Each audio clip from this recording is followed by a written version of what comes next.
Hello student. आज ये activity series का ये फिफ्थ लेक्चर है और इसमें किस तरह के क्वेश्चंस बोर्ड में आ सकते हैं। एक तो इसमें कलर पूछ सकता है कि फेरस सल्फेट का क्रिस्टल का कलर क्या होता है। या फिर जब ये हीट होते करते हैं तो हीट के बाद जो आपको प्रोडक्ट मिलता है उसका क्या कलर होगा। ठीक है। तो एक तरह के क्वेश्चन तो ये होंगे कि कलर से रिलेटेड होगा। दूसरा, इसमें क्या प्रोडक्ट बनेगा। ठीक है, इस तरह के भी क्वेश्चंस आते हैं और रिएक्शन को बैलेंस करने के लिए भी आपको ऑब्जेक्टिव क्वेश्चंस इसमें आ सकते हैं। तो इस तरह के आए भी है। ठीक है। तो जैसे आपको क्वेश्चन पूछ सकते हैं कि 2 gram ferrous sulphate crystal taken in the boiling tube and then heated. ठीक है। इस तरह का क्वेश्चन हो सकता है कि हीटेड किए और the reaction occurs can be written in the form of balance chemical equation. तो बैलेंस केमिकल इक्वेशन के तौर पे इस रिएक्शन को आप लिखिए। तो आपको प्रोडक्ट भी पता होना चाहिए कि इसमें जो रिएक्शन होगा उसमें क्या प्रोडक्ट बनेगा, रिएक्शन को बैलेंस करना और उसका कलर। ये 3 टाइप के क्वेश्चंस इसमें बन जाते हैं। ठीक है, और आते भी हैं, इसलिए इसको एंड तक देखें।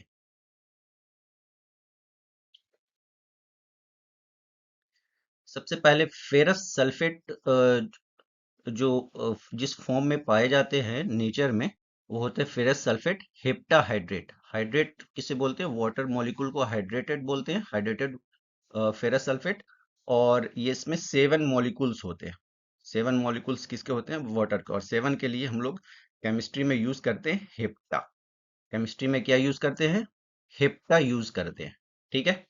क्या यूज करते हैं केमिस्ट्री में, 7 के लिए हेप्टा यूज करते हैं। ठीक है, 7 के लिए हम लोग क्या यूज करेंगे, हेप्टा। 6 रहेगा तो हेक्सा, 5 रहेगा तो पेंटा। ठीक है।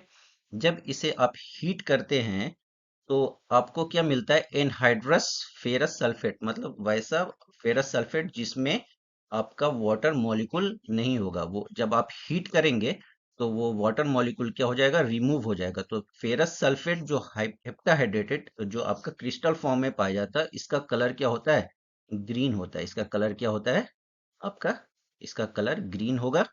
ठीक है। और जब आप हीट करेंगे तो इसका कलर क्या हो जाता है, व्हाइट हो जाता है। ठीक है। और इसका जनरल नेम भी पूछ सकता है। जनरल नेम क्या होता है इसका, ग्रीन विट्रियोल। ठीक है, क्लियर हो गया, ग्रीन विट्रियोल। अब यहाँ पे एक चीज और आप देखेंगे, मार्क करेंगे कि यहाँ पे 7H2O, ये आपका गैस के फॉर्म में है। किस फॉर्म में, गैस। जबकि हमको पता है कि वाटर किस फॉर्म में रहता है, वाटर के फॉर्म मतलब लिक्विड फॉर्म में रहता है। तो यहाँ पे क्या है कि जब आप हीट करेंगे तो ये तो वाटर के फॉर्म में तो रहेगा नहीं ना, लिक्विड फॉर्म में। ये आपका किस फॉर्म में होगा, वेपर के फॉर्म में होगा। इसलिए यहाँ पे हम लोग क्या यूज करेंगे, जी यूज करेंगे, मतलब गैसियस फॉर्म में ये पाया जाएगा। ठीक है, ये क्लियर हो गया। अब इसमें एक चीज ये होता है कि ये जो पाया जाता है, ये आपको कोई वेट, मतलब आपको भीगा हुआ आपको नहीं दिखेगा। ये आपका क्रिस्टल है, ठीक है, ड्राई दिखेगा। बट इसके अंदर क्या रहता है, ट्रैप रहता है। क्या ट्रैप रहता है, वाटर के मॉलिक्यूल्स ट्रैप रहते हैं। जैसे फेरस सल्फेट आपका हो गया, ये मॉलिक्यूल फेरस सल्फेट का अगर है, ठीक है, तो इसका जो ये पॉइंट है, ठीक है, कौन सा पॉइंट, ये इसके, ये जो बीच में है, इसको हम लोग क्या बोलते हैं, वॉइड बोलते हैं। क्या बोलते हैं केमिस्ट्री में, वॉइड, VOID। ठीक है, VOID, वॉइड बोलते हैं। और ये बीच में आपका वाटर के मॉलिक्यूल क्या होते हैं, ट्रैप रहते हैं। ठीक है, ये कितने मॉलिक्यूल ट्रैप रहते हैं, 7 मॉलिक्यूल। ये फिक्स्ड है।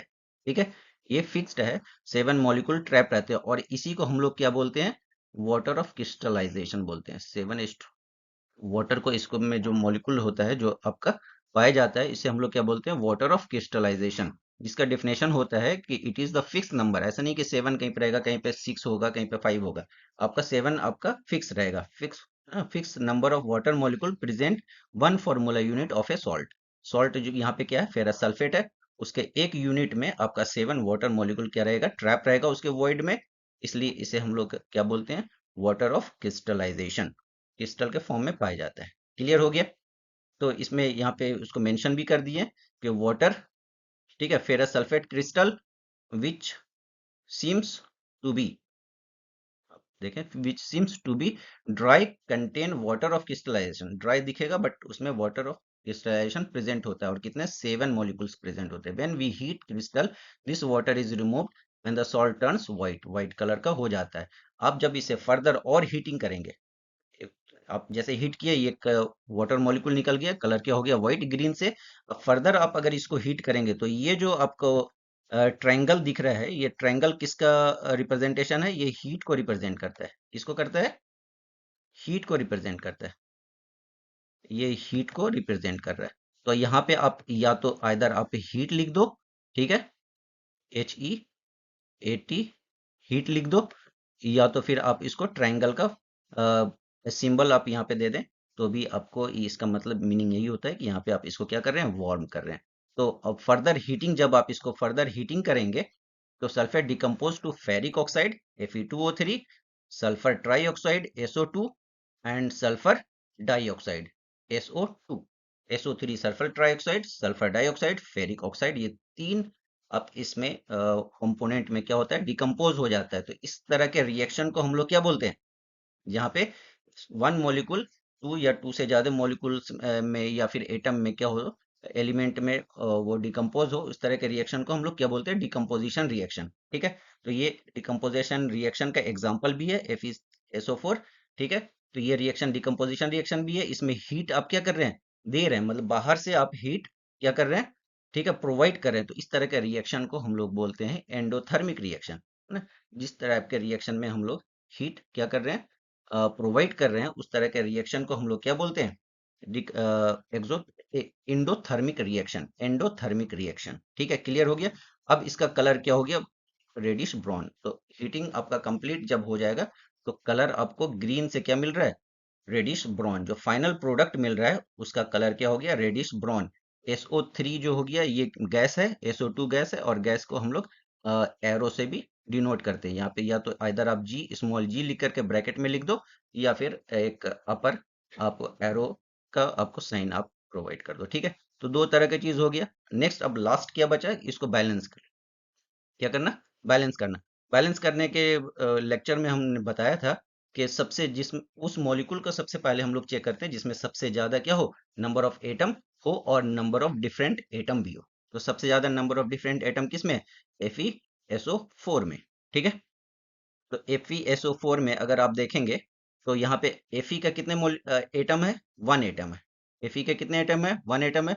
प्रोडक्ट साइड में Fe के कितने एटम है, टू एटम है। कितने एटम है, टू एटम है। ठीक है, तो इसको बैलेंस कैसे करेंगे हम लोग,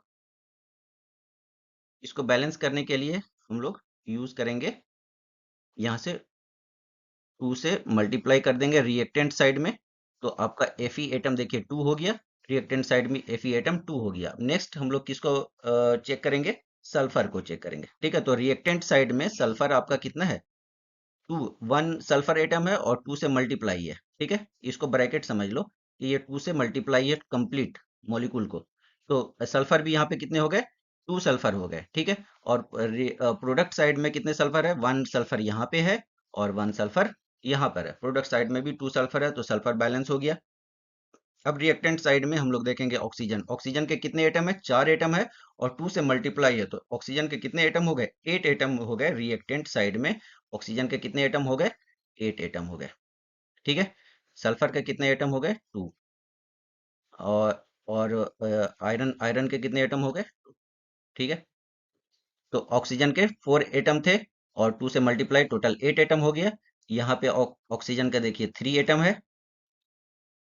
ठीक है, और सल्फर ट्राइऑक्साइड में कितने एटम है, थ्री एटम है। और सल्फर डाइऑक्साइड में कितने एटम है, टू एटम है। इसको जोड़ ले तो हो गया कितना, एट हो गया। ठीक है बच्चों, तो ये आपका एट हो गया, three plus three six plus two eight, eight balance हो गया। तो ये रिएक्शन आपका क्या हो गया, बैलेंस हो गया। तो इसमें तीन टाइप के क्वेश्चंस आपको आ सकते हैं, कलर से रिलेटेड, दूसरा इसका प्रोडक्ट क्या क्या बनेगा, और तीसरा क्या चीज, आपको ये बैलेंस करने आना चाहिए। तो आपको ये तीन टाइप के क्वेश्चन, ऑब्जेक्टिव क्वेश्चन इसमें बोर्ड में आएंगे। ठीक है, थैंक यू। अगर आपको ये वीडियो पसंद आया तो ये इस वीडियोस को लाइक कर दीजिए, और ये चैनल को सब्सक्राइब कर दें, क्योंकि यहाँ पे हम लोग पूरा सिलेबस को कवर करेंगे। केमिस्ट्री क्लास 10 के CBSE के पूरा जो भी आपका सिलेबस है उसको कवर करेंगे A to Z। आपका आइदर आपका एक्टिविटी हो आइदर एनसीईआरटी के क्वेश्चंस हो, आइदर आपके लॉन्ग क्वेश्चंस हो, या फिर आपके जो प्रीवियस ईयर्स जो पीछे आ चुके हैं उसको भी क्विज के फॉर्म में हम लोग ये इसमें इंक्लूड कर रहे हैं। ठीक है, थैंक यू।